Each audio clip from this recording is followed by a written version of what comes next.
everyone. So the last video we did was all about how Jesus was crucified. He was put on the cross to die. Now, this whole time, Jesus had been telling everyone that this would happen, that he was going to die on the cross so that they may live, so that all of the bad things that they did can be forgiven and they'll be taken away. And he told them, he promised them that he would rise again, he would come back to life. But even so, all the people were worried as Jesus took his last breath. The whole world turned into darkness. People were worried and they had no hope. I'm not sure if you've ever felt like that. I thought a good way of understanding how it must have felt for Jesus' disciples at that time is to talk to someone who follows sport. Now, I don't follow sports, but I do have a brother who loves football, and he's been in many situations like this, so I think I'll ask him a few questions. Hi, Matt. Hello, Jenny. Today's story is all about hope. Hope being lost and then hope being gained again. One really good example of this is in sport matches. Now, I don't really follow many sport, but I know you're a big football fan. That is right. I like football a lot. What team do you support, Matt? I support Newcastle United. Matt, do you have any experiences of when you were watching a football match and kind of almost all hope was lost? And yeah.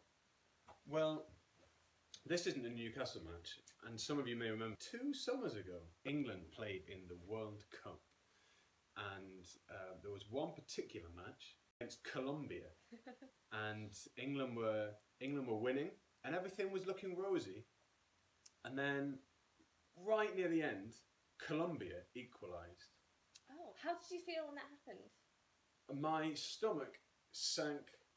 All of the joy that I felt, all of the hope that I felt was just because, you see, the thing is now we knew this match was going to penalties. Oh. And England never, ever win penalties. So I knew, oh no, that's it. England have lost and they're going out of the World Cup. So you came into this match knowing that England probably was the better team, thinking you had almost that promise that England were going to win. Oh, we're going into the match from basically the whole match. I thought England are going through and we're going to win this. But then suddenly, in the last minute, all of my good feelings, all of my hope, all of my joy was snatched out of me, and I went, "Oh no, we're going to lose this." So, I suppose you must have felt sad all night then. Well, you'd think that, wouldn't you? Because England always lose on penalties, apart from this one time. So Really, it turned out that for the first time ever, England won a World Cup penalty shootout. Just when all hope was gone from the darkest, lowest point that I could have been in, England snatched the victory. Wow. It had never happened before like this, but this one time, England did it. That sounds incredible. It didn't seem possible, but it happened. And England went through to the next round. I was going to ask how it must have felt, but I feel like just in your voice, I know how it felt. Well, I was out in town watching the match in Nottingham, and I can tell you there was lots of dancing, there was lots of hugging of people that we've never met before, lots of spinning each other around, lots of singing, lots of shouting, lots of rejoicing. It must have felt incredible. It still feels incredible now just to remember what happened. Thank you for reminding me. No problem, anytime, Matt. So, yeah, thanks, Matt. And I'm going to pass over to Anna now, who's going to read our story. It was the evening after Jesus had died. Joseph, one of his disciples, pleaded to be able to take his body and bury it. He wrapped up the body in clean linen cloth and carefully placed it in a tomb he had made for himself out of a rocky hillside. Joseph left the tomb, rolling a large, heavy stone in front of the entrance to block it. Back in Pilate's palace, a group of important Pharisees rushed up to him, concerned. "Sir," they said, "when Jesus was still alive, he said he'd come back after 3 days. Please put a guard in front of the tomb to protect the body. We don't want any of those disciples of his stealing the body and lying, saying that Jesus has risen from the dead." Pilate agreed. He pointed to one of his guards and instructed him to seal the tomb and keep watch over it.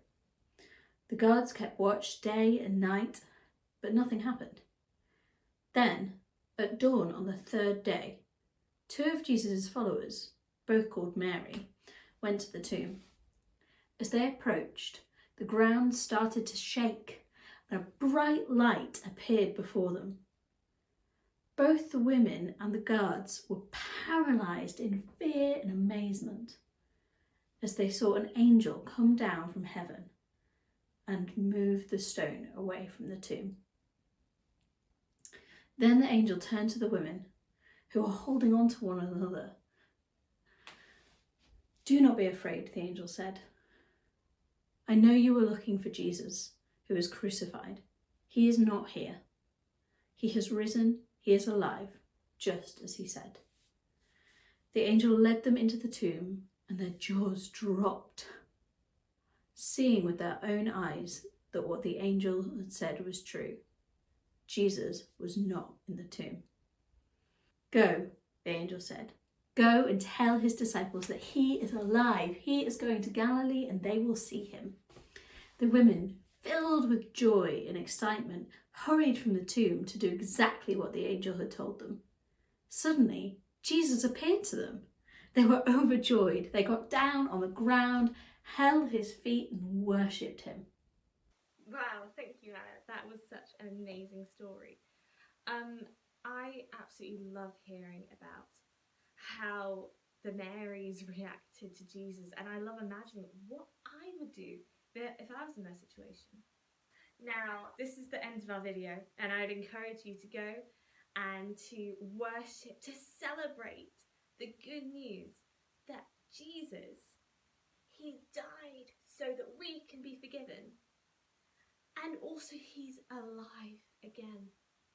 So if you're watching this before the Sunday morning service, go and worship, sing your praises to God with your family. And then afterwards, when there's a talk on, we have a whole bunch of activities that are on the Trinity Kids website that you can do. Okay, bye!